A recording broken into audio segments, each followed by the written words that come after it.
తెలంగాణలో ఆరోగ్యశ్రీ సేవలు మరోసారి నిలిచిపోనున్నాయి. మంగళవారం రాత్రి నుంచి ఈ సేవలు నిలిపివేస్తున్నట్లు ప్రైవేట్ నెట్వర్క్ హాస్పిటల్స్ అసోసియేషన్ ప్రకటించింది. బకాయిల చెల్లింపు ప్రక్రియ ఆలస్యం అవుతుండటం, ప్రభుత్వం నుంచి ఎలాంటి ప్రకటన రాకపోవడంతో ఈ నిర్ణయం తీసుకున్నట్లు తెలుస్తోంది. 1400 కోట్ల బకాయిలు ఆగిపోవడంతో హాస్పిటల్స్ నడిపించే పరిస్థితి లేదని ప్రైవేట్ హాస్పిటల్స్ యాజమాన్యం వాపోతోంది.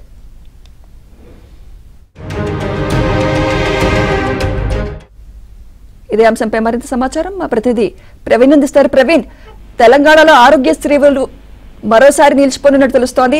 అసలు బకాయిల చెల్లింపు ప్రక్రియ ఆలస్యం అవడానికి ప్రధాన కారణాలు ఏంటి అసలు ప్రవీణ్?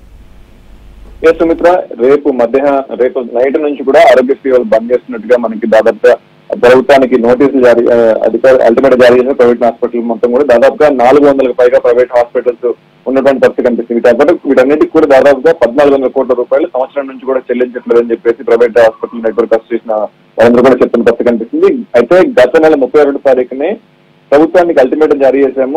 ఆగస్టు 31 తారీఖు నుంచి పూర్తిగా నిలిపివేస్తామని చెప్పినప్పటికీ కూడా ఆరోగ్య శాఖ మంత్రి ఫైనాన్స్ మినిస్టర్ తో మాట్లాడి బకాయిలన్నీ కూడా రిలీజ్ చేస్తాము అని చెప్పేసి హామీ ఇచ్చారు. ఈ నేపథ్యంలోనే దాదాపుగా 2 వారాల పైగా కూడా ఆగాము. కానీ ఇప్పటికీ కూడా పూర్తిగా కూడా కార్యాచరణ లేకపోవడం, స్పష్టమైన హామీలు లేకపోవడంతో దాదాపుగా ఈ ఆరోగ్యశ్రీ హాస్పిటల్స్ అన్ని కూడా మొత్తంగా సేవలని నిలిపివేస్తున్నట్టుగా మనకు నిర్ణయం తీసుకుంటున్నామని చెప్పేసి ప్రభుత్వాన్ని దృష్టికి అయితే తీసుకొచ్చినట్టు పరిస్థితి కనిపిస్తుంది. అది మొత్తంగా ఈ సంవత్సరం చూసినట్లయితే 2వ సారి జనవరి నెలలో కూడా పూర్తిగా ఆరోగ్యశ్రీ సేవలు నిలిపివేశారు. అప్పుడు కూడా ఆరోగ్య శాఖ మంత్రి దాదాపుగా 1700 కోట్ల రూపాయలు మేర బకాయిలు ఉంటే దాదాపుగా 100 కోట్ల మేర రిలీజ్ చేసేసి ప్రతి నెల కూడా ఇంకా బకాయిలు పెట్టకుండా ఎప్పటికప్పుడు రిలీజ్ చేస్తాము అని చెప్పారు. కానీ ఆ హామీ కూడా నిలబెట్టుకోవట్లేదు.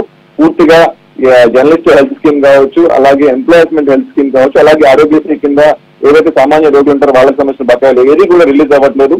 దాదాపుగా ఆరోగ్యశ్రీకి సంబంధించినటువంటి విషయంలో ఎన్నోసార్లు ప్రభుత్వం దృష్టికి తీసుకెళ్లాము. ప్రైవేట్ హాస్పిటల్ నడుపుకునే పరిస్థితి లేదు, డాక్టర్లకు జీతాలు చెల్లించే పరిస్థితి లేదు, రెంట్ కట్టుకునే పరిస్థితి లేదు అని చెప్పేసి చెప్పినప్పటికీ కూడా పూర్తిగా ప్రభుత్వం పట్టించుకోవట్లేదు. బకాయిల్లో కొంతమేర కూడా రిలీజ్ చేయట్లేదు అని చెప్పేసి వాళ్ళు ప్రభుత్వం దృష్టికి తీసుకెళ్ళినా, ఆరోగ్య శాఖ దృష్టికి తీసుకెళ్ళినా కూడా ఇంతవరకు ఫలితం రాలేదు అని చెప్పేసి చెప్పారు. ఈ నేపథ్యంలో రోగులు కూడా ఒకంత ఆందోళన చెందిన పరిస్థితి కనిపిస్తుంది. ఎందుకంటే ఆరోగ్యశ్రీ 5 లక్షల నుంచి 10 లక్షలకి ప్రభుత్వం పెంచింది. ఈ నేపథ్యంలో చాలా మంది ప్రైవేట్ హాస్పిటల్కి సర్జరీలు ఇప్పటికే ప్రీ ప్లాన్ చేస్తున్నటువంటి పరిస్థితి కనిపిస్తూ ఉంది.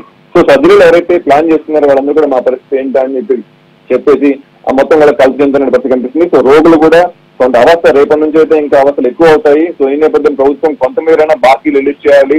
సో రోగులు ఇబ్బంది పడకూడదని ఇన్ని రోజులు కూడా మేము ఆగాము. కానీ ప్రస్తుతం ఇంకా నడిపించే పరిస్థితి లేదు అని చెప్పేసి అల్టిమేటం అయితే జారీ చేశారు. Thank you Praveen.